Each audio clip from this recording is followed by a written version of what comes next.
Hey friends, I've been wanting to showcase this build for a very long time. As you notice, I am not running the normal 2 or 3 mobility, I went all the way up to 10. That is because today's gimmick is strafing basically as fast as most players can hip fire at 10 mobility. How do I accomplish this? Well, first of all, I'm on a stasis subclass.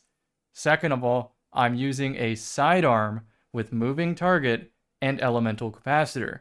We know moving target gives you a movement speed boost.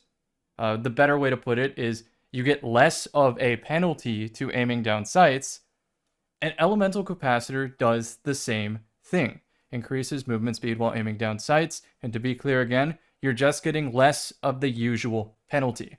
Most weapons have a 25% aim down sights penalty to movement, except for one type of weapon, and as you can probably guess, yes, sidearms have less of the penalty. Instead of getting 25% penalty, they get a 15% penalty. I'll try to put the math on screen as I talk about this. So typically, if you're at 10 mobility, you have a 5.95 meter per second hipfire strafe. And if you aim down sights with a normal weapon, well, it would be 4.6 meters per second. If you add moving target, you'd get 4.61 meters per second aiming down sight strafe. And if you add both moving target and elemental capacitor, you would get a 4.91 meters per second ADS strafe. To compare this, we think Peacekeepers are fast at 4.37 meters per ADS strafe. But this is even faster than that. This is noticeably faster than that, because when we add the sidearm to the mix, you move while aiming down sights at 5.5 meters per second. That is effectively hipfire strafing while aiming down sights, and it gets even worse for the opponent. You might be wondering, well, why am I not on Hunter? Doesn't Hunter make way more sense for mobility-based classes? Hold that thought. Osmiomancy gives me 2 freezing grenades.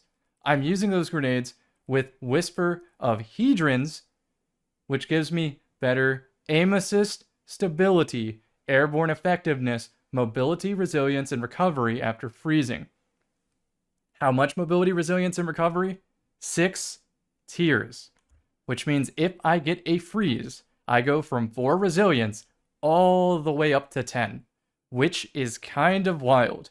Yes, I could have ran the reverse stat split where I go 4 mobility, then I guess I go 7 resilience, that makes the most sense, and then 10 recovery. I could have done that, but it's so awkward when you strafe kind of slow, and then you get juiced to the maximum strafe speed all of a sudden. It just doesn't feel intuitive to me, and I feel like it makes my shot worse. So I went to the Grasp of Avarice, farmed some Artifice Armor, just to try this out and give the review, and I gotta say, it feels better than Peacekeepers.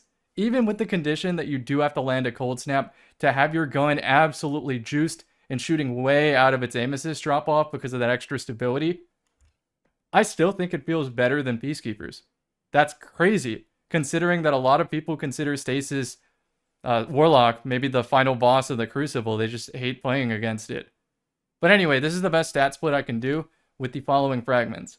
Chains for damage resist when I land a freeze, specifically with my freeze rift.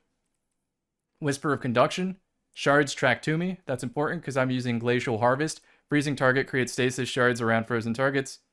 Then I'm using Hedrons for the juice. Then Whisper of Rhine to give me a overshield whenever I collect the fragments, which helps offset my 1 strength. I'm primarily using cold snaps, and I have a bone to pick with cold snap grenades. Right now, if you throw a cold snap grenade, sometimes it fuses with the floor and refuses to track anything.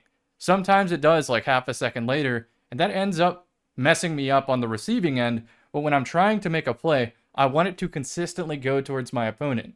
It doesn't always have to land the freeze or whatever, maybe they jump out of the way, but I just need them to predictively react to cold snap, and the fact that it gets stuck in the floor means that I don't know what's about to happen when I fly into a room. So if I could rebuild this, I might choose something else that gives me a little bit more consistency, but I don't really know what that would be. Maybe Claws of Ahamkara, just work with 2 Penumbral Blasts next time. That probably is the long-term move, but for now, we have Osmiomancy until they fix cold snaps, or eventually I will look for Claws of Ahamkara. The other weapon I'm using is Conditional Finality. If I get a freeze, I could go Ice Bolts, send a Frozen Seeker after getting a conditional kill. But I kind of like the idea of getting Glacial Harvest, a little bit of Rime energy, get my health back, and then use that to fight the next player with the moving target elemental capacitor. Enjoy the gameplay, friends. I will see you in the next one. I don't think I hit anything with Sail Spy, but if I Swashbuckler, it can one hit to the body. It never really came up. Here are the mods. Notice that I normally go like Dynamo on the top. I simply did not have room because I wanted to run extra fragments. Then I have Solar Loader so I can proc Suro Synergy, which gives me anti-flinch. It's always good. Will I be going for a better version of this? Probably not. The 1 out of 12 on the perk pool times 2 is kind of difficult. I could go for ability recharges here if I'm feeling it, but I kind of like the reversal potential of taking down the whole team by picking up an orb.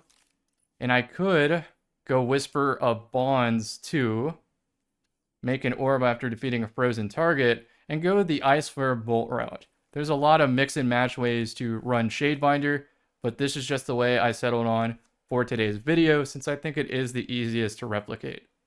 Okay, now enjoy the gameplay.